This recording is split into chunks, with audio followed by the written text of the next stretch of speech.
Hey YouTube, it's James from the Wyvern Watch here again with another deck profile.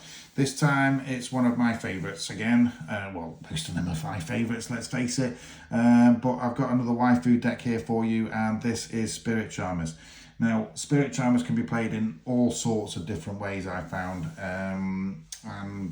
Really, I'm not sure what's the best one because, you know, with it being multi-attribute and there's so much support for each attribute, it's hard to tell what is best. And like me, most people will want to play all of the different charmers. So this deck incorporates all of the charmers, the familiar possessed ones as opposed to the original ones. None of the original ones in here, just because they're just not powerful enough. They're not quick enough. Not that I want to play this deck competitively at all, because it absolutely isn't. It's more of a funsies game, and also it's a bit of a collection piece. I'll show you the extra deck in a minute because there's been some money spent there, I can tell you. Hopefully as an investment, but you never know. This is my take on it. Feel free to make comments as to whether you think I'm going right or not. But as I mentioned before, I like to play them all. So I've got Heater. These are all the familiar possessed, of course. Win, Area, Elsa, Lena, and Dark as well. So they're all there. One of each, because they can be searched. And, you know, their effects are not brilliant, but they all got a similar sort of effect. So if I just get Heater, for instance, so you can special summon this card from your hand or deck by sending one face-up Heater, the Fire Charmer, and one face-up Fire Monster you control to the graveyard. But that's, special summon it from the deck, by the way, so obviously you know you'd need the others on there anyway. If this card is special summoned by its own effect, special summoned by its own effect, attacks a defense position monster, inflict piercing damage. So, you know, it's not a card that we use that effect on all the time, but they're there to serve the purpose. This is what the deck's all about. They're all spellcasters, they're all level 4, and you know, as we go along, the cards will sort of make sense of themselves. But I couldn't leave out Lena and Dark as we now have the Charmers to go with them as well. You know, the Link monsters, of course, as well. Yeah. So just the one level 5 one. So that is the. I'm gonna have to pick this up to read it. It's always an absolute mouthful. But Awakening of the Possessed. So the Awakening of the Possessed is the level 5 ones. Nefarious Archfiend. So this is the Earth attribute one, of course.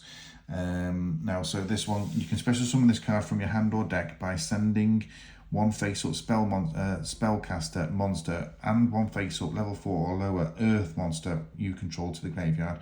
You can only use each of the following effects of Awakening of Possessed once per turn. When this card is special summoned by its effect, you can special summon one level 4 or lower monster from your graveyard but negate its effects. And if this card is sent from the field to the graveyard, you can add one spiritual Earth art card or one possessed spell trap card from your deck to your hand. So it's the better of the level 5s, basically, because obviously it's the searcher when it's destroyed, and you can special summon one from your graveyard, which is why we're also running 2 of the Earth variants when it comes to the actual followers, and 1 of each of the fire, wind and water one. So 2 of the Earth and 1 of each of the others. Just sort of space them out there so you can see them all there. So these are the level 4s. These are sort of the followers of the Charmers, if you like. They've all got their own little effects, but you can, so for the Earth one, you can only control one blah blah blah of, and if you control a spellcaster monster, you can special summon this card from your hand, which is obviously the fact that it's an extender. Once per turn during your opponent's end phase, if this card is in your graveyard, you can target one face-up monster you control and destroy it. And if you do, special summon this card. So if you feel like you need it again for whatever reason, if you need the Earth attribute, then you can switch one out with the other. Inari Fire it still has they're only here because obviously if you control a spellcaster monster, you can special summon this card from your hand. It's not once per turn that, and it's not, you know, depending on which spellcaster you've got, which attribute you've got out, it doesn't matter. So you just get the free special summon there. And once per turn during your next standby phase, after this face-up card on the field was destroyed by card effect and sent to the graveyard, you can special summon it from your graveyard. So again, coming back out again. You can special summon this one. If this card is destroyed by battle card effect and sent to graveyard, you can target one monster with 1500 attack and 200 defense in your graveyard, except Ranreo, and special summon it. So that would go for that. Well, to be fair, that would be one of the Charmer monsters if I had them in the deck, but I don't. So in effect, that particular effect is default. But like I say, it's just there for the attribute and the special summon. And Gigabyte, you can still special summon this card. When this card is destroyed by a battle or card effect and sent to the graveyard, you can special summon one monster with 1500. So it's the same effect. So again, we can't use that one up there, but it's about the special summoning while you've got a spellcaster monster, of course. The only other monster, of course, I'm running is a Fairy Tale Luna, because it may as well be a Charmer stroke Familiar Possessed card, this one. I've actually got the Platinum Secret Rare out of the Rarity Collection. So when this card is normal summoned, you can add one spellcaster monster with 1850 attack from your deck to your hand. So that searches all the Familiar Possessed. Once per turn, quick effect, you can target one face-up monster your opponent controls. Your opponent can send one card with that monster's name from their deck or extra deck to the graveyard to negate this effect. Otherwise, return both this card and that monster to the hand. So a little bounce effect there. So that's what it's all about. But obviously, it's there for the search as well, and it is a spellcaster, so the other followers can just come straight out into the field, and we can go up into a link. Okay, so that's it for monsters. We're into spells. So most of these are out, of course, the structure deck, but we've got Spirit Charmers, absolutely cracking card this. A quick play spell card. Discard one card, take two cards from your deck with different names from each other that are Charmer monsters, Familiar Possessed monsters, and or possess spell traps, and add one of them to your hand and set the other. You can only activate one Spirit Charmers per turn, so this can really set you up, because effectively you're getting two cards, aren't you? And you can set to the field, i.e., probably the spell or the trap, and then of course you can go for a monster to your hand as well, and or either way, whichever you feel more appropriate at the time. But absolutely brilliant searcher for the deck. Given the Lunas, we've also got Fairy Tale Tales, which I imagine is a card that most of you haven't seen before. But you can reveal one spellcaster monster in your hand with 1850 attack and a different name than the monsters you control.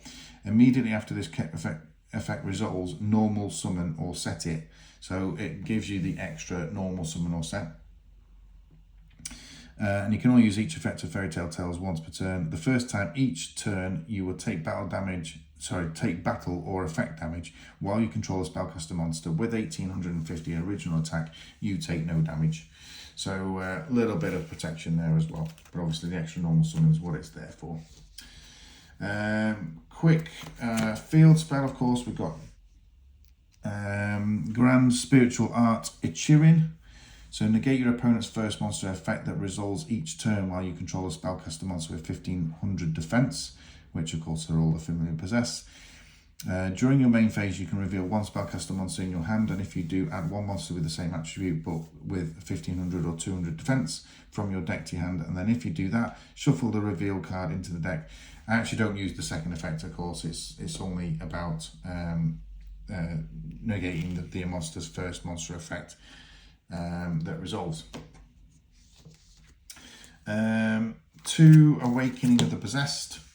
Really good card for the deck, this one as well. So monsters you control gain 300 attack for each different attribute you control. Charmer and Familiar Possessed monsters you control cannot be destroyed by card effects. And if a spellcaster monster with 1850 original attack is normal special summoned to your field, you can draw a card. Absolutely brilliant. Obviously continuous spell on that one as well. got a couple of others, so yeah, just one more 2 odds, which is the Galaxy Cyclone. As I mentioned before, if you've watched my deck profiles, I normally like to include some sort of back row removal. Obviously, I now have 46 live decks, so I don't have you know 92 lightning storms or anything like that. So some of them have got Mystical Space Typhoon in, some have got Cosmic Cyclones, and this particular one has got Galaxy Cyclone, obviously interchangeable with other cards if you do so wish. And for a couple of one-offs, so once Monster Reborn, I would still like to run Monster Reborn. One Scapegoat as well, because really I just wanted to take advantage of the tokens that are now available for the Charmers. One Call by the Grave just to do a little bit of protection from hand traps, and of course Terraforming to go for the Achirin. Fairly self-explanatory there. And to traps, so yeah, a few traps, not loads, but in terms of the possessed cards, first of all, which like I say are searchable, but you got possessed partnerships and also unpossessed, so 2 unpossessed and 3 possessed partnerships. These are both absolutely brilliant and both a must for the deck. As to what ratio you want to play, I've gone for 3 of these and 2 of those, of course. But possessed partnerships is special summon 1 spellcaster monster with 1500 defense from your hand or graveyard in attack position or face down defense position. Then if you control monsters with 2 or more different attributes, you can destroy 1 face-up card on the field. That's great. And you can banish this card from your graveyard, then target 1 possessed continuous spell or trap card in your graveyard and place it face up in your field. Really, obviously we're playing quite a few continuous spells and traps, so that little search function is also really nice. Possessed partnership, unpossessed, is Charmer monsters you control cannot be destroyed by battle. If a familiar possessed monster you control attacks an opponent's monster, it gains 800 attack during the damage calculation only. And if a monster you control is destroyed by battle or card effect, while this card is already face up in the spell trap card zone, you can special summon 1 spellcaster monster with 1500 defense from your deck, whose attribute is different or at least one of those destroyed monsters' original attributes on the field, in attack position or face down defense position. So yeah, another way of getting to the 6 familiar possessed monsters that we are actually playing. 2 more traps, so we've got 2 crackdowns and 2 solemn judgments. Crackdowns obviously just there to steal an opponent's monster, and everyone knows what judgment does. We like to have some sort of defense for my strategy, but like I say, it's not the most competitive deck in the world, but it honestly is solid fun to play. So that is my main deck for Spirit Charmers. On to the extra deck now. Little bit special this, because obviously I've got the 6 link monsters as well, but I've got them all in Starlight Rare, so I just thought I'd sort of try and showcase these for you, because I think they're absolutely stunning, and they're only in here for collection purposes only, really, but I just wanted to make sure that they get used as well. There's no point in them sitting in a binder and not doing anything. So I've made sure that, I've got 1 of each. I haven't bothered to go and get a few more. Some of these are rarer than others, but honestly, really enjoyable. I love these cards, honestly. They make the deck, and obviously you go into these link monsters over and over again, depending on which attributes you've got in the field, and you might get some advantage from the opponent with it, depending on what they're playing, but it's just nice to be able to go into them as well. We've also, just to round off the links, 1 Link Karibo, 1 Nightmare Phoenix, obviously a fairly standard link 2 for me, 1 IP Masquerena in this one, 1 Celine, 1 Unicorn, again pretty standard for me that. We've also got 1 Appaloosa in here. Just going for all the girls basically. Look at that, I've got IP Masquerena, Celine, Appaloosa, and this one as well, Underworld Goddess of the Closed World. So those are the links that I've gone for. Pretty standard lineup, really. Nothing out of this world about that selection. And the only thing, a couple of XCs monsters as well. I've just gone for one Tornado Dragon, again my very much go-to rank 4. And with all the continuous spells, of course, Heartland Draco makes good sense as well, given that it can attack directly. That's it for my deck profile. Thank you once again for tuning in. These are the only other cards I've got to show you, which of course came with the structure deck. I don't know how to get all 5 of these on, to be honest. We'll just put them like that.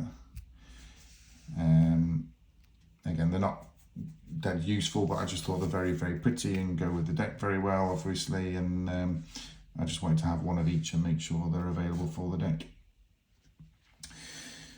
That's it, guys. Thank you very much indeed. Once again, any comments, feel free to add to the section below. Throw me a like. Get those, you know, if you like the content, please do feel free to subscribe. And obviously, we're trying to get to the next milestone, which is 200.